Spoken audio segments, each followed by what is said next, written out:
दोस्तों ये कहानी एक ऐसे लौंडे की है जिसको एक 35 साल की औरत से प्यार हो जाता है और वो लौंडा उस औरत के पीछे ऐसा पागल हो जाता है कि जहाँ देखो वहीं भटाभट करने लगता है। तो चलिए देखते हैं कि आगे क्या क्या होता है। अगर आपको फुल खुल्लम खुल्ला सीन देखना है तो अभी हमारे टेलीग्राम के चैनल पर ज्वाइन हो जाओ, लिंक आपको नीचे डिस्क्रिप्शन बॉक्स में मिल जाएगा। कहानी की शुरुआत इसी लौंडे माइकल के साथ होती है जो कि एक वकील होता है। एक दिन माइकल अपनी विंडो से बाहर एक ट्रेन को देखता है जिसे देखकर उसे अपना बचपन याद आ जाता है। अब कहानी फ्लैशबैक में जाती है जहां हम माइक के छोटे वर्जन को देखते हैं। इस टाइम ये एक स्कूल में पढ़ता था। एक दिन स्कूल से वापस आते वक्त माइक की तबीयत खराब हो जाती है और वो धै उल्टी करने लगता है। तभी एक कंडक्टर हेमा वहां पर आकर उसकी हेल्प करती है और उसकी उल्टियों को भी साफ कर देती है और उसे सही सलामत घर छोड़ देती है। जहां पर डॉक्टर बताते हैं कि माइक को बुखार हुआ है और उसे अगले 3 महीनों तक घर पर ही रहना पड़ेगा। अब ऐसे ही 3 महीने बीत जाते हैं और एक दिन माइक अपनी मॉम को बताता है कि उस दिन एक औरत ने मेरी मदद की थी और वो मुझे घर तक भी छोड़ना आई थी।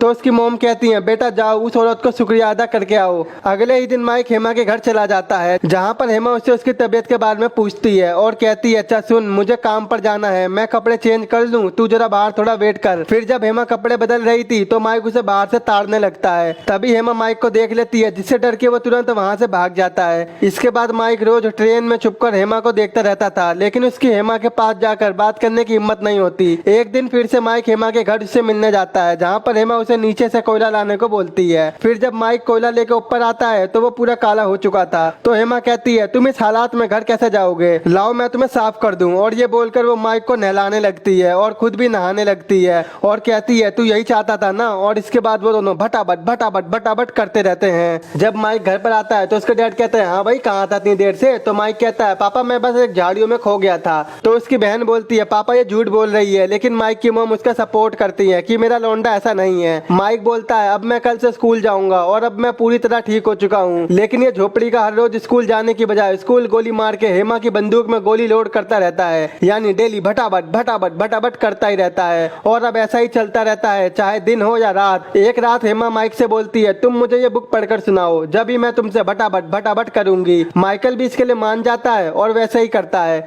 और वो दोनों काफी मजे करते हैं। एक दिन माइकल हेमा को अपने साथ डेट पर चलने को बोलता है जिस पर वो हाँ कर देती है। माइकल अपने स्कैम कलेक्शन में से कुछ स्कैम सेल आउट कर देता है ताकि वो उसे कुछ खिला सके। अगले दिन ये दोनों साइकिल से डेट पर जाते हैं और बहुत मजे लेते हैं। अब माइकल हेमा से जी तोड़ मोहब्बत करने लगा था और हेमा भी उसे लाइक करने लगी थी। फिर वो दोनों लंच करने के लिए एक रेस्टोरेंट में जाते हैं। वहाँ की मेन्यू बुक देखकर हेमा कुछ ऑर्डर नहीं देती है। वो बोलती है तुम जो ऑर्डर करोगे वो मैं खा लूंगी। खाना खाने के बाद जब माइक पैसे देने जाता है तो वहाँ की वेटर को लगता है हेमा माइक की माँ है, लेकिन ये झोपड़ी का हेमा के पास जाकर उसे किस कर देता है जिससे वेटर का भी दिमाग घूम जाता है। इसके बाद ये दोनों झील के पास जाते हैं। वहाँ पर माइक हेमा के लिए एक पोयम लिख रहा होता है। तो हेमा कहती है क्या लिख रहा है मुझे भी बता दे चिकने। तो माइक कहता है अभी ये पूरी नहीं हुई। अब कहानी वापस से प्रेजेंट में आ जाती है जहाँ पर वही पोयम की बुक माइक के हाथ में होती है। उसके बाद माइकल एक केस के सिलसिले में एक कोर्ट जाता है। वहाँ पर माइकल कोर्ट रूम में बैठा होता है तो उसे फिर से पुरानी बात याद आने लगती है। अब कहानी फिर से फ्लैशबैक में जाती है। माइक की क्लास में एक सोफी नाम की लड़की थी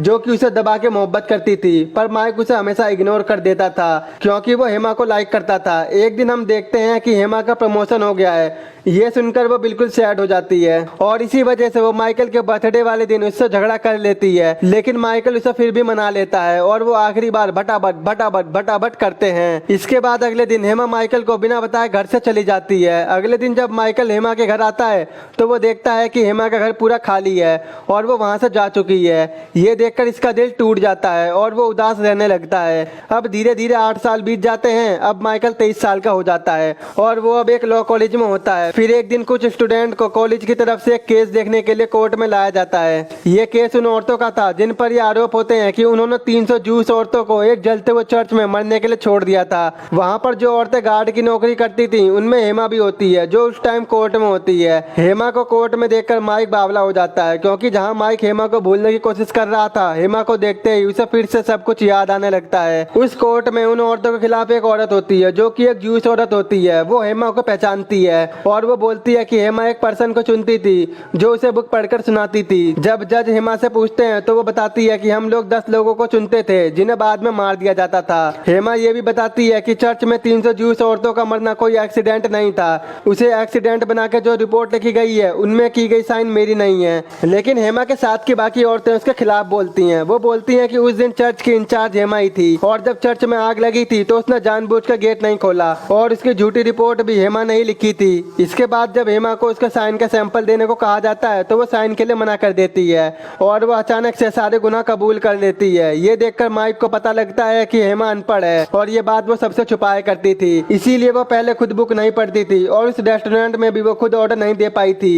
और जब उसे प्रमोशन मिला था तो उसे ऑफिशियल जॉब मिली थी, जिस वजह से उसे डर था कि सबको पता न चल जाए कि वो अनपढ़ है, इसीलिए उसने जॉब की नौकरी को छोड़कर यहाँ पर गार्ड की नौकरी करने लगी। माइकल समझ गया था कि ये सारी औरतें हेमा को फंसा रही हैं। वो उसके लिए अपने प्रोफेसर से हेल्प मांगता है, लेकिन प्रोफेसर उसकी कोई हेल्प नहीं कर पाते क्योंकि हेमा ने खुद ही खुद अपना गुनाह कबूल कर लिया था और वो सबसे छुपा रही थी कि वो अनपढ़ है। अब उसे बचाने का एक ही रास्ता था कि उसे सबके सामने कबूल करना होगा कि वो अनपढ़ है। अब ये बात माइकल हेमा को बताने जेल में जाता है, लेकिन वो उससे बिना मिले ही वापस आ जाता है क्योंकि जो तकलीफ हेमा ने उसे दी थी वही तकलीफ वो हेमा को देना चाहता था। अगले दिन हेमा को कोर्ट में उम्र कैद की सजा सुनाई जाती है और बाकी औरतों को सिर्फ 4 साल की सजा। अब इसके बाद माइकल अपनी लाइफ में बिजी हो जाता है और वो शादी भी कर लेता है और उसकी एक जूलिया नाम की बेटी भी होती है। लेकिन माइकल कभी भी अपनी बीबी से प्यार नहीं कर पाया क्योंकि वो अभी तक हेमा से प्यार करता था। इसी वजह से उसका तलाक हो जाता है और उसकी बेटी उससे दूर हो जाती है। एक दिन माइकल को वही पुरानी बुक मिलती है जो वो हेमा को पढ़कर सुनाया करता था। फिर माइकल उन बुक की रिकॉर्डिंग करता है और उनको हेमा के पास भेज देता है। हेमा उन रिकॉर्डिंग्स को सुनकर और जेल की लाइब्रेरी में से कुछ बुक्स को पढ़कर खुद ही पढ़ना लिखना सीख जाती है। इसके बाद हेमा माइकल को एक लेटर भी लिखती है, लेकिन माइकल उन लेटर का एक भी जवाब नहीं देता। अब जेल में हेमा को 20 साल हो जाते हैं और आज उसे छोड़ा जा रहा था। हेमा के छूटने से पहले माइक एक हफ्ते पहले हेमा से मिलने जेल में आया था, जहां वो उससे सही से बात नहीं करता है। हेमा उसे बताती है कि मैंने गार्ड बनने के बाद जो भी गलतियां की है उसे उस गलती का बहुत पछतावा है। जिस दिन हेमा रिहा होने वाली थी उस दिन वहां पर जब माइक पहुंचता है तो वो देखता है कि उसने सुसाइड कर लिया है, जहां पर हेमा ने उसे एक लेटर लिखा था कि ये पैसे हेमा की लाइफ टाइम की कमाई है और वो ये चाहती है कि इन पैसों को उन जूस परिवार के लोगों को डोनेट कर दिया जाए जो उस दिन चर्च में जलकर मारे गए थे, और वो ये काम माइकल को करने को बोलती है। मूवी के लास्ट सीन में हम देखते हैं कि माइक अपनी बेटी जूलिया से मिलता है जो कि पेरिस से वापस आई थी। इसके बाद माइक जूलिया को हेमा की कब्र के पास ले जाता है और उसको अपनी लव स्टोरी सुनाने लगता है और यहीं पर इस मूवी का एंड हो जाता है। दोस्तों, इस मूवी का नाम है द लीडर, जो कि साल 2006 में रिलीज हुई थी। अगर आपको खुल्लम खुल्ला सीन देखना है तो अभी हमारे टेलीग्राम चैनल पर ज्वाइन हो जाओ, लिंक आपको नीचे डिस्क्रिप्शन बॉक्स में मिल जाएगा। आई होप आपको मेरा एक्सप्लेन पसंद आया हो, तो अभी हमारे चैनल को सब्सक्राइब, वीडियो को लाइक और शेयर जरूर कर देना। तो मिलते हैं आपसे ऐसी नेक्स्ट वीडियो में।